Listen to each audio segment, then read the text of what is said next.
Beyond Good and Evil. Chapter 8. Peoples and Countries. I heard, once again for the first time, Richard Wagner's overture to the Mastersinger. It is a piece of magnificent, gorgeous, heavy, latter-day art, which has the pride to presuppose 2 centuries of music as still living, in order that it may be understood. It is an honor to Germans that such a pride did not miscalculate. What flavors and forces, what seasons and climes do we not find mingled in it? It impresses us at one time as ancient, at another time as foreign, bitter, and too modern. It is as arbitrary as it is pompously traditional. It is not infrequently roguish, still oftener rough and coarse. It has fire and courage, and at the same time the loose, dun-colored skin of fruits which ripen too late. It flows broad and full, and suddenly there is a moment of inexplicable hesitation, like a gap that opens between cause and effect, an oppression that makes us dream, almost a nightmare. But already it broadens and widens anew, the old stream of delight, the most manifold delight, of old and new happiness, including especially the joy of the artist in himself, which he refuses to conceal, his astonished, happy cognizance of his mastery of the expedients here employed, the newly acquired, imperfectly tested expedients of art, which he apparently betrays to us. All in all, however, no beauty, no south, nothing of the delicate southern clearness of the sky, nothing of grace, no dance, hardly a will to logic, a certain clumsiness even, which is also emphasized, as though the artist wished to say to us, "It is part of my intention," a cumbersome drapery, something arbitrarily barbaric and ceremonious, a flooring of learned and venerable conceits and witticisms, something German in the best and worst sense of the word, something in the German style. Manifold, formless, and inexhaustible, a certain German potency and superplenitude of soul, which is not afraid to hide itself under the raffanientius of decadence, which, perhaps, feels itself most at ease there, a real, genuine token of the German soul, which is at the same time young and aged, too ripe and yet still too rich in futurity. This kind of music expresses best what I think of the Germans. They belong to the day before yesterday and the day after tomorrow. They have as yet no today. We good Europeans, we also have ours when we allow ourselves a warm-hearted patriotism, a plunge and relapse into old loves and narrow views. I have just given an example of it, hours of national excitement, of patriotic anguish, and all other sorts of old-fashioned floods of sentiment. Duller spirits may perhaps only get done with what confines its operations in us to hours and plays itself out in hours, in a considerable time, some in half a year, others in half a lifetime, according to the speed and strength with which they digest and change their material. Indeed, I could think of sluggish, hesitating races, which even in our rapidly moving Europe, would require half a century ere they could surmount such atavistic attacks of patriotism and soil attachment, and return once more to reason, that is to say, to good Europeanism. And while digressing on this possibility, I happened to become an ear witness of a conversation between 2 old patriots. They were evidently both hard of hearing and consequently spoke all the louder. "He has as much, and knows as much, philosophy as a peasant or a corps student," said the one. "He is still innocent. But what does that matter nowadays? It is the age of the masses, they lie on their belly before everything that is massive. And so also in politicis. A statesman who rears up for them a new Tower of Babel, some monstrosity of empire and power, they call great. What does it matter that we more prudent and conservative ones do not meanwhile give up the old belief that it is only the great thought that gives greatness to an action or affair? Supposing a statesman were to bring his people into the position of being obliged henceforth to practice high politics, for which they were by nature badly endowed and prepared, so that they would have to sacrifice their old and reliable virtues, out of love to a new and doubtful mediocrity. Supposing a statesman were to condemn his people generally to practice politics, when they have hitherto had something better to do and think about, and when in the depths of their souls they have been unable to free themselves from a prudent loathing of the restlessness, emptiness, and noisy wranglings of the essentially politics-practicing nations, supposing such a statesman were to stimulate the slumbering passions and avidities of his people, were to make a stigma out of their former diffidence and delight in aloofness, an offense out of their exoticism and hidden permanency, or to depreciate their most radical proclivities, subvert their consciences, make their minds narrow, and their tastes national, what? A statesman who should do all this, which his people would have to do penance for throughout their whole future, if they had a future, such a statesman would be great, would he? Undoubtedly, replied the other old patriot vehemently, otherwise he could not have done it. It was mad perhaps to wish such a thing. But perhaps everything great has been just as mad at its commencement. Misuse of words, cried his interlocutor, contradictorily, strong. Strong. Strong and mad. Not great. The old men had obviously become heated as they thus shouted their truths in each other's faces, but I, in my happiness and apartness, considered how soon a stronger one may become master of the strong, and also that there is a compensation for the intellectual superficializing of a nation, namely, in the deepening of another. Whether we call it civilization, or humanizing, or progress, which now distinguishes the European, whether we call it simply, without praise or blame, by the political formula, the democratic movement in Europe, behind all the moral and political foregrounds pointed to by such formulas, an immense physiological process goes on, which is ever extending the process of the assimilation of Europeans, their increasing detachment from the conditions under which, climatically and hereditarily, united races originate, their increasing independence of every definite milieu that for centuries would fain inscribe itself with equal demands on soul and body, that is to say, the slow emergence of an essentially supranational and nomadic species of man, who possesses, physiologically speaking, a maximum of the art and power of adaptation as his typical distinction. This process of the evolving European, which can be retarded in its tempo by great relapses, but will perhaps just gain and grow thereby in vehemence and depth, the still raging storm and stress of national sentiment pertains to it, and also the anarchism which is appearing at present. This process will probably arrive at results on which its naive propagators and panegyrists, the apostles of modern ideas, would least care to reckon. The same new conditions under which on an average a leveling and mediocrizing of man will take place, a useful, industrious, variously serviceable, and clever gregarious man, are in the highest degree suitable to give rise to exceptional men of the most dangerous and attractive qualities. For, while the capacity for adaptation, which is every day trying changing conditions, and begins a new work with every generation, almost with every decade, makes the powerfulness of the type impossible, while the collective impression of such future Europeans will probably be that of numerous, talkative, weak-willed, and very handy workmen who require a master, a commander, as they require their daily bread, while, therefore, the democratizing of Europe will tend to the production of a type prepared for slavery in the most subtle sense of the term. The strong man will necessarily, in individual and exceptional cases, become stronger and richer than he has perhaps ever been before, owing to the unprejudicedness of his schooling, owing to the immense variety of practice, art, and disguise. I meant to say that the democratizing of Europe is at the same time an involuntary arrangement for the rearing of tyrants, taking the word in all its meanings, even in its most spiritual sense. I hear with pleasure that our sun is moving rapidly towards the constellation Hercules, and I hope that the men on this earth will do like the sun. And we foremost, we good Europeans.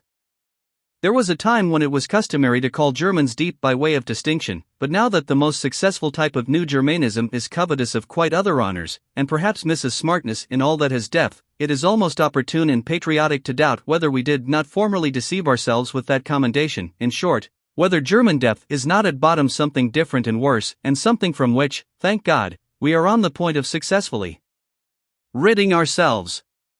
Let us try, then, to relearn with regard to German depth. The only thing necessary for the purpose is a little vivisection of the German soul. The German soul is above all manifold, varied in its source, aggregated and superimposed, rather than actually built. This is owing to its origin. A German who would embolden himself to assert, 2 souls, alas, dwell in my breast, would make a bad guess at the truth, or, more correctly, he would come far short of the truth about the number of souls. As a people made up of the most extraordinary mixing and mingling of races, perhaps even with a preponderance of the pre-Aryan element as the people of the center in every sense of the term, the Germans are more intangible, more ample, more contradictory, more unknown, more incalculable, more surprising, and even more terrifying than other peoples are to themselves. They escape definition, and are thereby alone the despair of the French. It is characteristic of the Germans that the question, what is German, never dies out among them. Kotzebue certainly knew his Germans well enough, we are known, they cried jubilantly to him, but Sand also thought he knew them. Jean-Paul knew what he was doing when he declared himself incensed at Fichte's lying but patriotic flatteries and exaggerations, but it is probable that Goethe thought differently about Germans from Jean-Paul, even though he acknowledged him to be right with regard to Fichte. It is a question what Goethe really thought about the Germans, but about many things around him he never spoke explicitly, and all his life he knew how to keep an astute silence. Probably he had good reason for it. It is certain that it was not the wars of independence that made him look up more joyfully, any more than it was the French Revolution, the event on account of which he reconstructed his Faust, and indeed the whole problem of man, was the appearance of Napoleon. There are words of Goethe in which he condemns with impatient severity, as from a foreign land, that which Germans take a pride in. He once defined the famous German turn of mind as indulgence towards its own and others' weaknesses. Was he wrong? It is characteristic of Germans that one is seldom entirely wrong about them. The German soul has passages and galleries in it, there are caves, hiding places, and dungeons therein. Its disorder has much of the charm of the mysterious. The German is well acquainted with the bypaths to chaos. And as everything loves its symbol, so the German loves the clouds and all that is obscure, evolving, crepuscular, damp, and shrouded. It seems to him that everything uncertain, undeveloped, self-displacing, and growing is deep. The German himself does not exist, he is becoming, he is developing himself. Development is therefore the essentially German discovery and hit in the great domain of philosophical formulas, a ruling idea, which, together with German beer and German music, is laboring to Germanize all Europe. Foreigners are astonished and attracted by the riddles which the conflicting nature at the basis of the German soul propounds to them, riddles which Hegel systematized and Richard Wagner has in the end set to music. Good-natured and spiteful, such a juxtaposition, preposterous in the case of every other people, is unfortunately only too often justified in Germany. One has only to live for a while among Swabians to know this. The clumsiness of the German scholar and his social distastefulness agree alarmingly well with his physical rope dancing and nimble boldness, of which all the gods have learned to be afraid. If anyone wishes to see the German soul demonstrated ad oculos, let him only look at German taste, at German arts and manners. What boorish indifference to taste! How the noblest and the commonest stand there in juxtaposition! How disorderly and how rich is the whole constitution of this soul! The German drags at his soul, he drags at everything he experiences. He digests his events badly, he never gets done with them, and German depth is often only a difficult, hesitating digestion. And just as all chronic invalids, all dyspeptics like what is convenient, so the German loves frankness and honesty. It is so convenient to be frank and honest. This confidingness, this complaisance, this showing the cards of German honesty, is probably the most dangerous and most successful disguise which the German is up to nowadays. It is his proper Mephistophelian art. With this he can still achieve much. The German lets himself go, and thereby gazes with faithful, blue, empty German eyes, and other countries immediately confound him with his dressing gown. I meant to say that, let German depth be what it will, among ourselves alone we perhaps take the liberty to laugh at it. We shall do well to continue henceforth to honor its appearance and good name, and not barter away too cheaply our old reputation as a people of depth for Prussian smartness, and Berlin wit and sand. It is wise for a people to pose, and let itself be regarded, as profound, clumsy, good-natured, honest, and foolish. It might even be profound to do so. Finally, we should do honor to our name. We are not called the TIUSCH deceptive people, for nothing. The good old time is past, it sang itself out in Mozart. How happy are we that his Rococo still speaks to us, that his good company, his tender enthusiasm, his childish delight in the Chinese and its flourishes, his courtesy of heart, his longing for the elegant, the amorous, the tripping, the tearful, and his belief in the South, can still appeal to something left in us. Ah, some time or other it will be over with it, but who can doubt that it will be over still sooner with the intelligence and taste for Beethoven?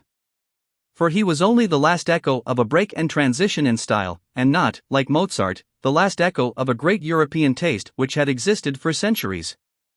Beethoven is the intermediate event between an old mellow soul that is constantly breaking down and a future over-young soul that is always coming. There is spread over his music the twilight of eternal laws and eternal extravagant hope, the same light in which Europe was bathed when it dreamed with Rousseau, when it danced round the tree of liberty of the Revolution, and finally almost fell down in adoration before Napoleon.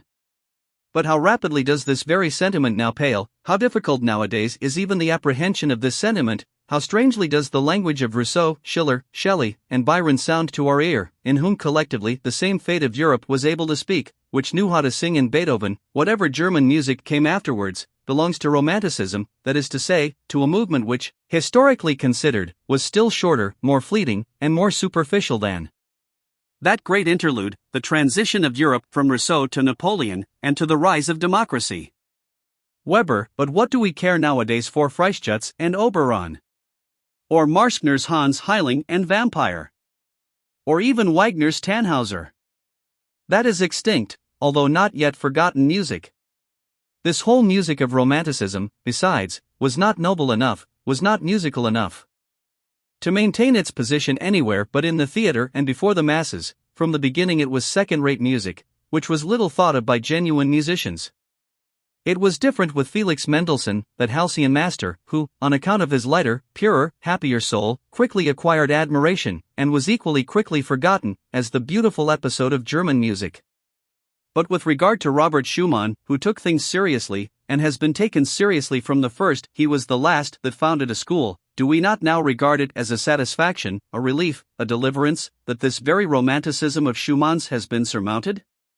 Schumann, fleeing into the Saxon Switzerland of his soul, with a half-Werther-like, half-Jean-Paul-like nature, assuredly not like Beethoven. Assuredly not like Byron.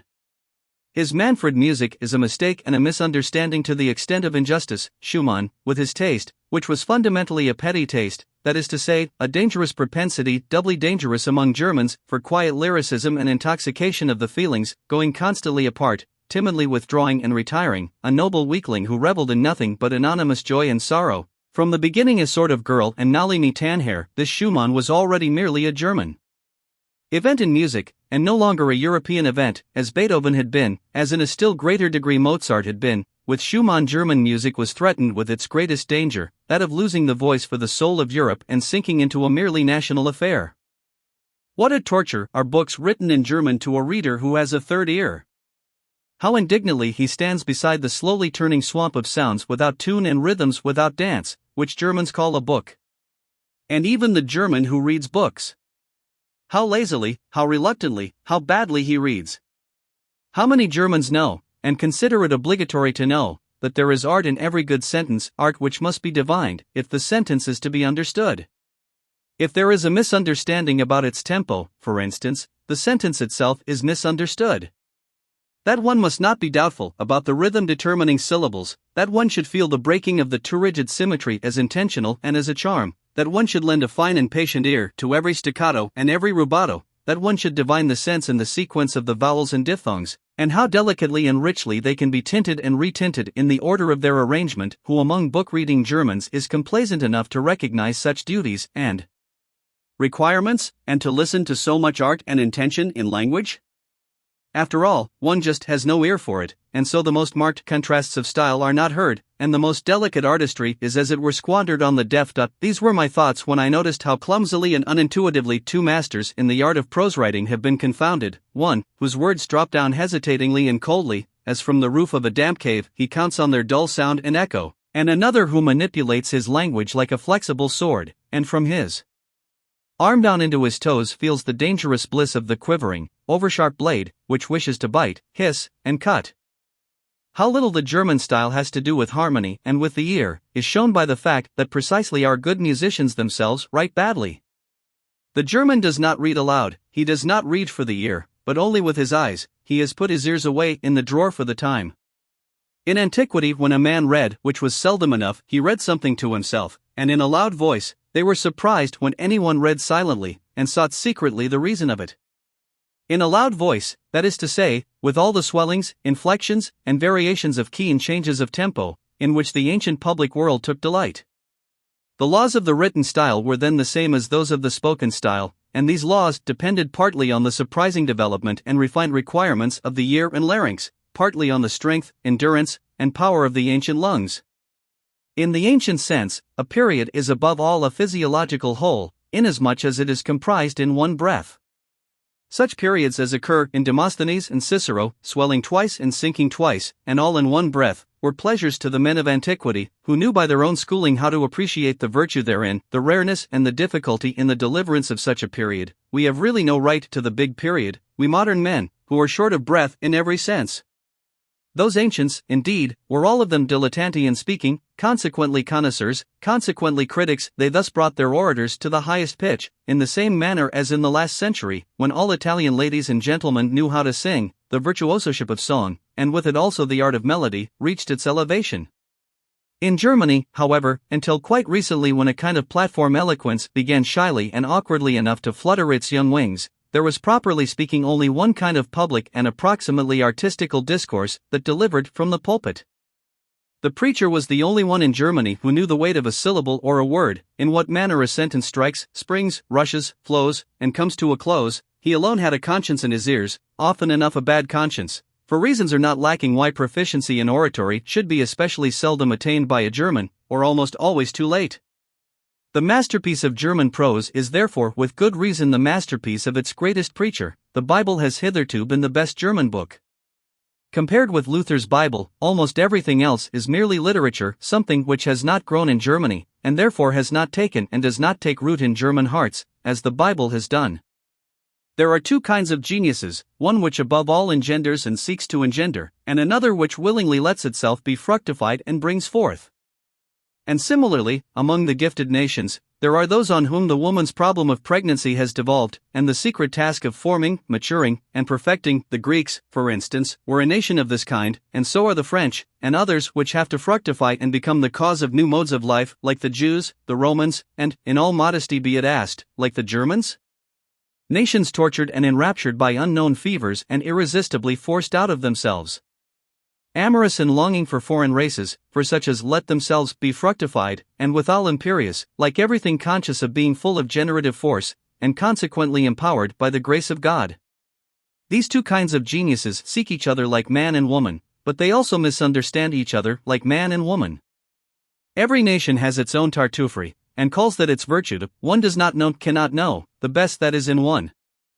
What Europe owes to the Jews? Many things, good and bad, and above all one thing of the nature both of the best and the worst, the grand style and morality, the fearfulness and majesty of infinite demands, of infinite significations, the whole romanticism and sublimity of moral questionableness, and consequently just the most attractive, ensnaring, and exquisite element in those iridescences and allurements to life, in the aftersheen of which the sky of our European culture, its evening sky, now glows, perhaps glows out.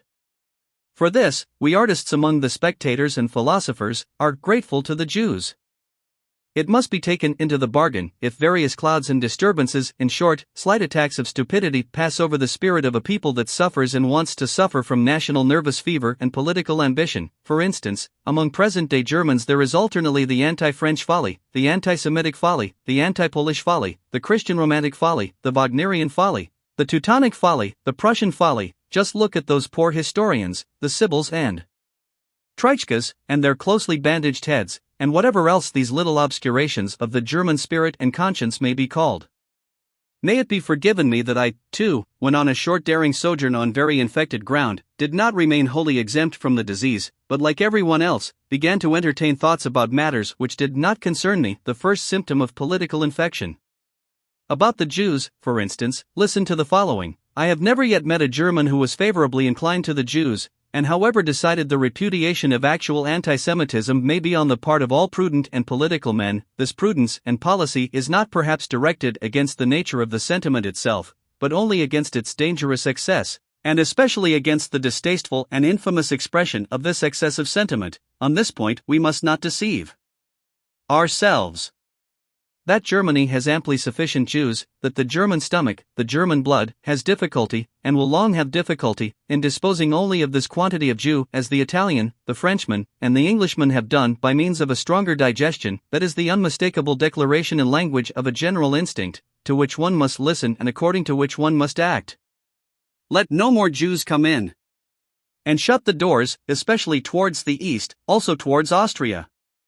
Thus commands the instinct of a people whose nature is still feeble and uncertain, so that it could be easily wiped out, easily extinguished, by a stronger race.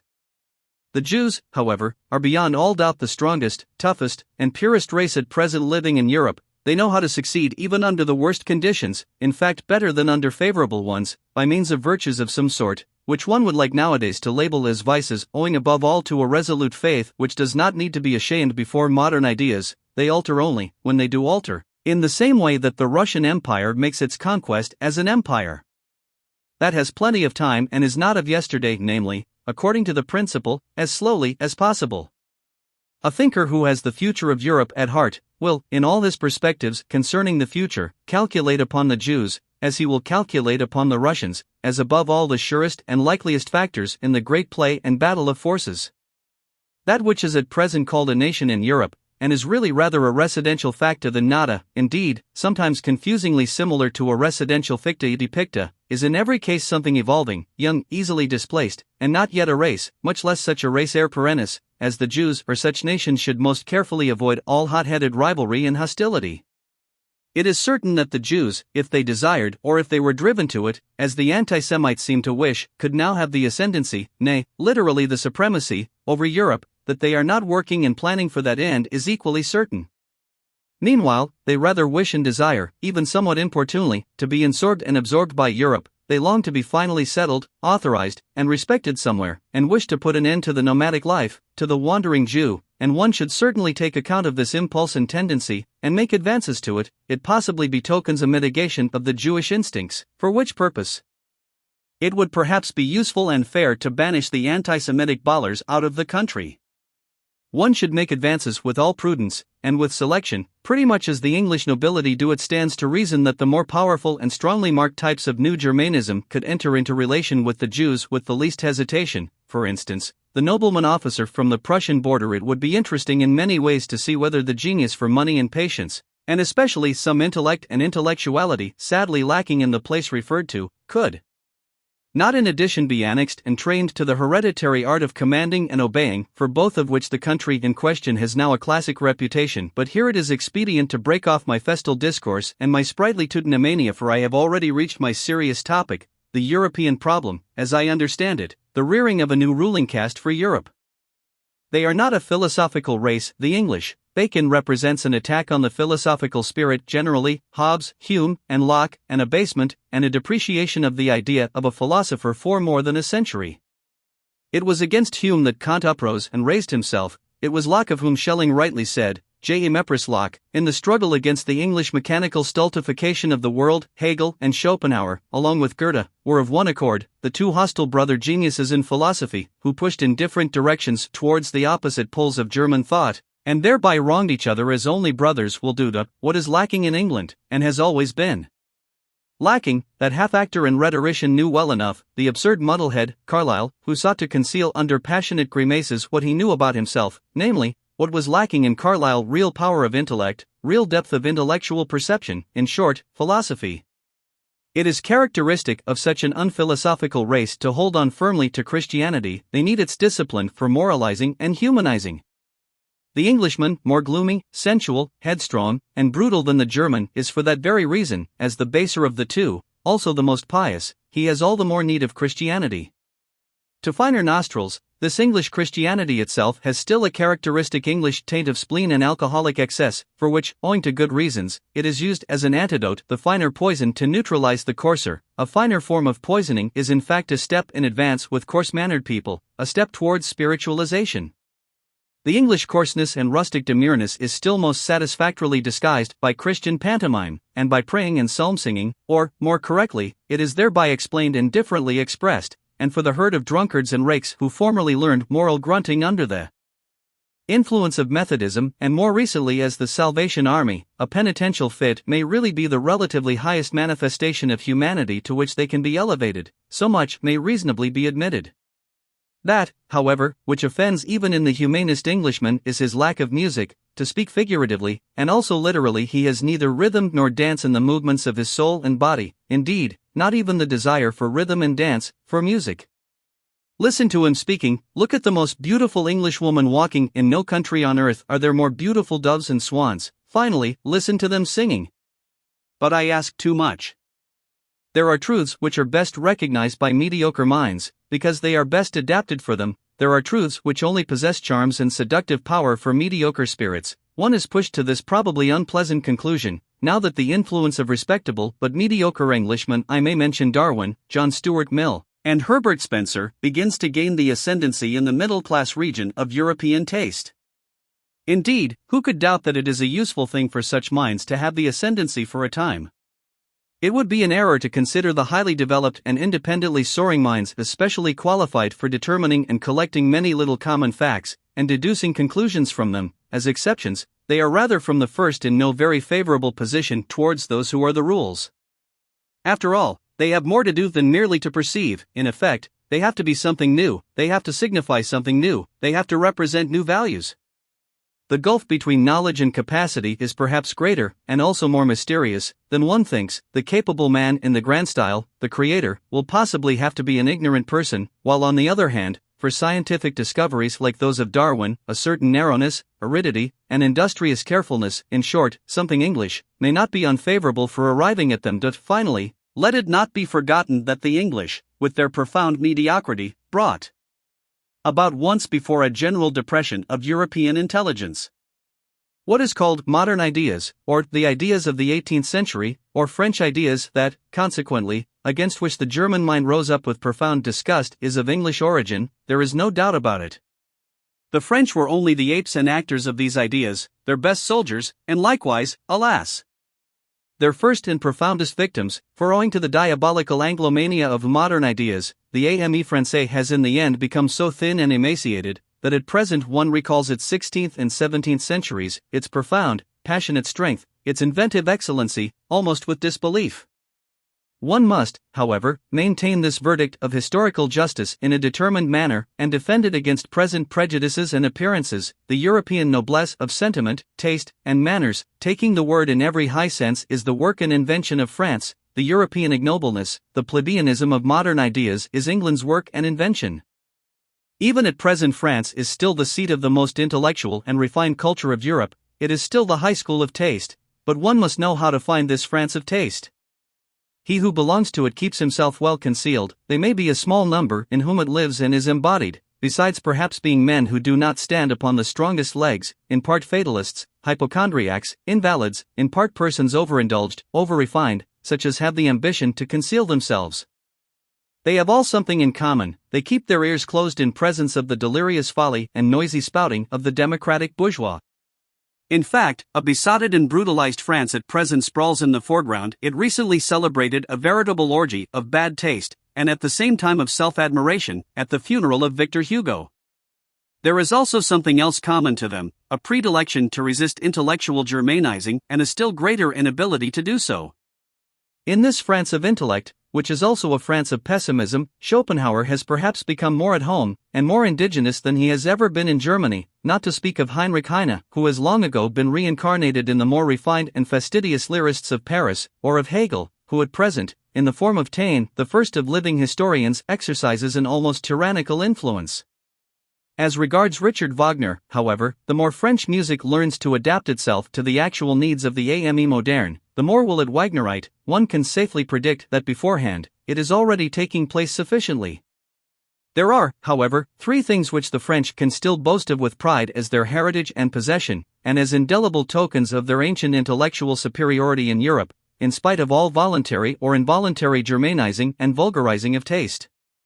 Firstly, the capacity for artistic emotion, for devotion to form, for which the expression, l'art pour l'art, along with numerous others, has been invented. Such capacity has not been lacking in France for 3 centuries, and owing to its reverence for the small number, it has again and again made a sort of chamber music of literature possible, which is sought for in vain elsewhere in Europe. The second thing whereby the French can lay claim to a superiority over Europe is their ancient, many-sided, moralistic culture, owing to which one finds on an average, even in the petty romanciers of the newspapers and chance boulevardiers de Paris, a psychological sensitiveness and curiosity, of which, for example, one has no conception, to say nothing of the thing itself, in Germany.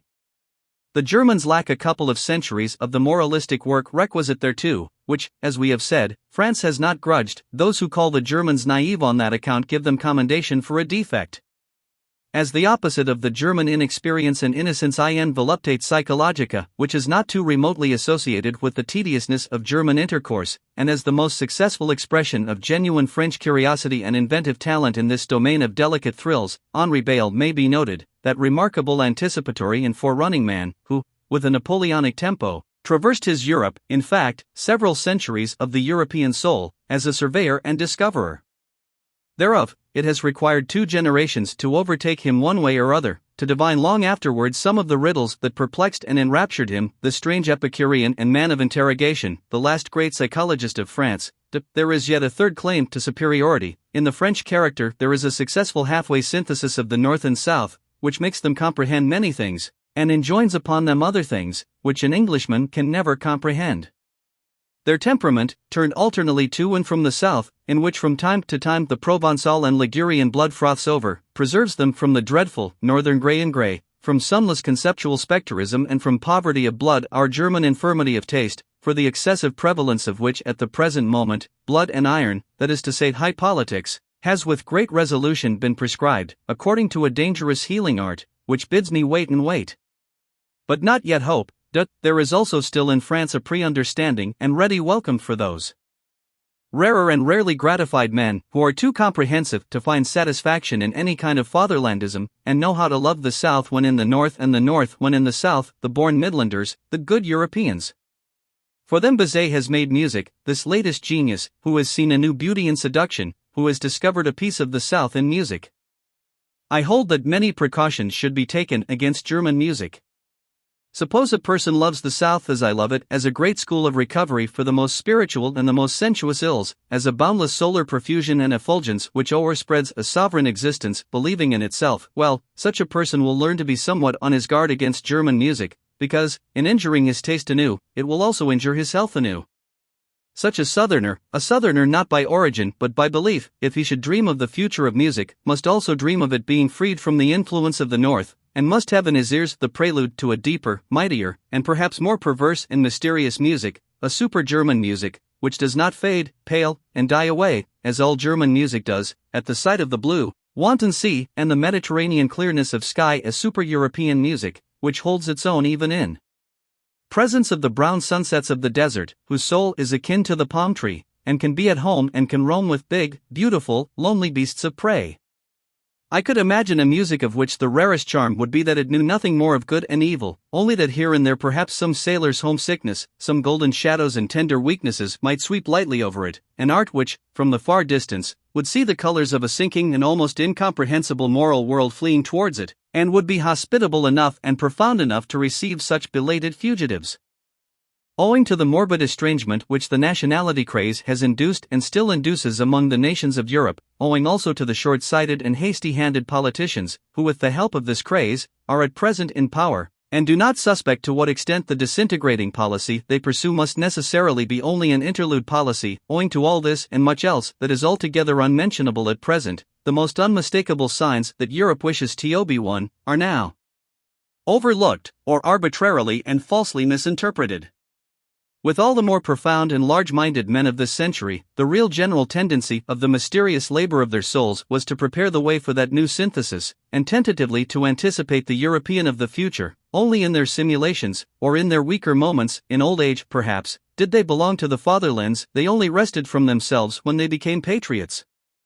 I think of such men as Napoleon, Goethe, Beethoven, Stendhal, Heinrich Heine, Schopenhauer. It must not be taken amiss if I also count Richard Wagner among them, about whom one must not let oneself be deceived by his own misunderstandings. Geniuses like him have seldom the right to understand themselves, still less, of course, by the unseemly noise with which he is now resisted and opposed in France. The fact remains, nevertheless, that Richard Wagner and the later French Romanticism of the 40s are most closely and intimately related to one another. They are akin, fundamentally akin, in all the heights and depths of their requirements. It is Europe, the one Europe, whose soul presses urgently and longingly, outwards and upwards, in their multifarious and boisterous art. Whither? Into a new light? Towards a new sun? But who would attempt to express accurately what all these masters of new modes of speech could not express distinctly? It is certain that the same storm and stress tormented them, that they sought in the same manner, these last great seekers.